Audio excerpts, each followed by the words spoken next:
గారు రేపు మీకు మాట్లాడే అవకాశం లేదు, ఇప్పుడే మాట్లాడారు 2 నిమిషాలు. ఎప్పుడైనా 3 నిమిషాలు.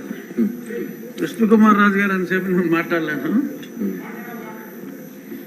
ఈ ఋషికొండ వ్యవహారం మీద ముందుగా రామకృష్ణ బాబు గారు, అక్కడ జనసేనకు సంబంధించి మూర్తి యాదవ్ అనే కార్పొరేటరు, వాళ్ళు లోకల్గా దాని గురించి వివరించడం, అదే సమయంలో నేషనల్ గ్రీన్ ట్రిబ్యునల్కి నేను ఒక రిప్రజెంటేషన్ ఇస్తే దాన్ని సువోమోటోగా వాళ్ళు దాన్ని స్వీకరించి ఆ కన్స్ట్రక్షన్ని నిలుపుదల చేయమని చెప్పి ఒక ఆర్డర్ ఇస్తే దానికి హైకోర్టులో మీరు స్టే తెచ్చుకోవటం జరిగింది. ఆ సమయంలో సుప్రీంకోర్టుకి నేను ఈ విషయాన్ని తీసుకువెళ్ళినప్పుడు పచ్చి అబద్ధాలు అంటే అసలు గతంలో ఎంత ఎస్ఎఫ్టీ ఉందో సుమారు 22,000 చిల్లర ఎస్ఎఫ్టీ ఉండేది, ఆ చిన్న కాటేజెస్. అదే చోట ఆ ఎస్ఎఫ్టీకి మించకుండా కట్టమని చెప్పి చాలా క్లియర్గా సుప్రీంకోర్టు డైరెక్షన్ ఇచ్చిన తర్వాత ఆ మ్యాటర్ని హైకోర్టుకి రిఫర్ చేశాను. ఆ డైరెక్షన్ ఇచ్చిన తర్వాత హైకోర్టుకి అన్ని రాంగ్ ఎఫిడవిట్స్ వాళ్ళు ఫైల్ చేసి తూచా తప్పకుండా సుప్రీంకోర్టు గైడ్లైన్స్ని మేము ఫాలో అవుతున్నాం. ఈయన ప్రతిదానికి మా మీద కంప్లైంట్ ఇస్తాడు, అతని కంప్లైంట్లు మీరు పట్టించుకోవద్దు అని అన్ని రాంగ్ ఎఫిడవిట్లు నేను ముఖ్యమంత్రి నివాసం కోసం పట్టుకుంటున్నట్టు అప్పుడే చెప్తే అదేమీ లేదు, కేవలం టూరిజం డెవలప్మెంట్ కోసం మేము ఇన్ని 100 కోట్లు ఖర్చు పెడుతున్నామని చెప్పి బ్లేటెంట్ లైస్ని, అంటే అది పెర్జూరీ కింద వస్తుంది, కోర్టుని తప్పుదోవ పట్టించడం. అటువంటి ఇవన్నీ కూడా ఏపీ టూరిజం డెవలప్మెంట్ కార్పొరేషన్ వారి ద్వారా ఆ పచ్చి అబద్ధాలని అక్కడ ఫైల్ చేయటం, పలుసార్లు అది వాయిదా పడటం జరిగింది.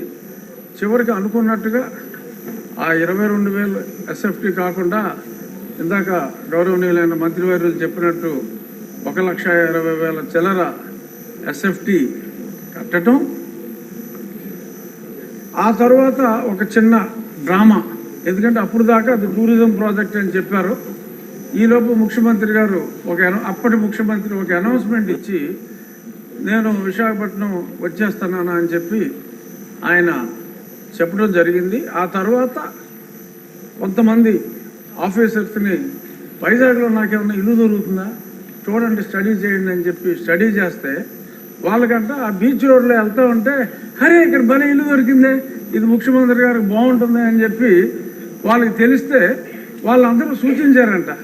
సరే దట్స్ ఆల్ రైట్, అందులోనే ఉందాం, పోనీ టూరిజం వాళ్ళకి చెప్పి అందులోనే ఉందాం, వాట్ ఈస్ దేర్, నాకు ఎక్కడైనా పర్వాలేదు, ఐఎమ్ ఏ సింపుల్ మ్యాన్ అని చెప్పి దానికి ఆయన అంగీకారం తెలిపారు. ఆ తెలిపిన తర్వాత కూడా మళ్ళీ హైకోర్టులో ముందు నుంచి చెప్తున్నాం సార్, ఇప్పుడు ఇల్లు అఫీషియల్గా ఓకే చేశాడు, ఇప్పుడైనా సరే చర్యలు తీసుకోండి అంటే కోర్టు వారు అసలు మా రూల్స్ వైలేట్ చేస్తే ఏ క్షణంలోనైనా మేము ఆర్డర్స్ ఇస్తాము, డిస్మాంట్లింగ్ ఆర్డర్స్ ఇస్తాము, మీరేం వరీ కావక్కర్లేదన్నారు. ఇప్పుడు దాకా ఆ మ్యాటర్ రాలేదు, ఎలక్షన్ వచ్చింది, ఆయన వెళ్ళిపోయాడు. సో ఇప్పుడు ఆ ప్రాపర్టీ, ఎందుకంటే ఆయన అంటే డిస్ట్రక్షన్తో మొదలుపెట్టారు, నాకు తెలిసి గౌరవనీయులైన ముఖ్యమంత్రి గారు ఈయనంతా కన్స్ట్రక్షన్ బేస్డ్ యాక్టివిస్ట్, అతను డిస్ట్రక్షన్ బేస్డ్. సో కాబట్టి ఒక 500 కోట్లు ప్రజలను దుర్వినియోగం చేశారు, శిక్షించాలి అని చెప్పి మా విష్ణుకుమార్ రాజు గారు గట్టిగా చెప్పారు. కానీ కొన్ని వేల కోట్లు రకరకాల ఇష్యూస్లో దుర్వినియోగం అయినాయి. ఈ 500 కోట్ల వలన అతను అల్లరయ్యి ఒక మంచి ప్రభుత్వం రావడానికి దోహదం చేశాడు. కాబట్టి అంటే నెగిటివిటీలో పాజిటివిటీ వెతుక్కోవటం. సో అంచేత 500 కోట్లు ఖర్చు పెట్టి ఆయన కట్టుకున్నది ఇల్లు కాదు, ఆయన రాజకీయ సమాధి కట్టుకున్నాడని చెప్పి భావిస్తూ 500 కోట్లని మనం క్షమించేయచ్చు, చూడవలసిన వాటి మీద ఎలా అధ్యయనం చేయాలో చూడాలని. Perhaps this is my last speech. ఇక్కడ కూర్చుని మళ్ళీ దాలిక కట్టు కాబట్టి దీని మీద లాస్ట్. సో దీని మీద రేపు జరిగే చర్చ ఆసక్తిగా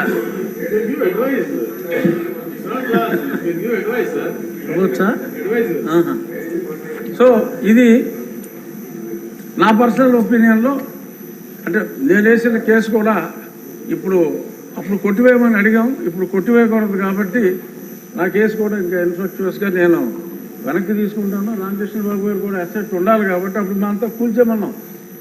అంటే ఇంత దారుణం అనేది తెలియదు. 500 కోట్లు ఖర్చు పెట్టారు కాబట్టి అది రాష్ట్ర అసెట్గా భావించి దాన్ని తెలివిగా అంటే ఒక వ్యక్తి కాంక్ష ఈ రకంగా ఉంది అని చెప్పి ప్రజలకి మరి ఏదో టికెట్ ఇచ్చినా కూడా మాదిరిగా రికవర్ అవుతుంది, అద్దెకిస్తే ఏమి రావు, 7 గదులు. సో అంచేత దాన్ని ఒక మాన్యుమెంట్గా ఉంచి ఒక నియంత కట్టుకుందాం అనుకున్న ఒక పేదవాడు కట్టుకోవాలనుకున్న చిన్న గూడు ఇదని చెప్పి మనం దానికి ఒక టికెట్ పెట్టి ముంతాజ్ కోసం తాజ్మహల్ కట్టిన షాజహాన్కి మరి ఇప్పుడు గుర్తింపు వచ్చింది.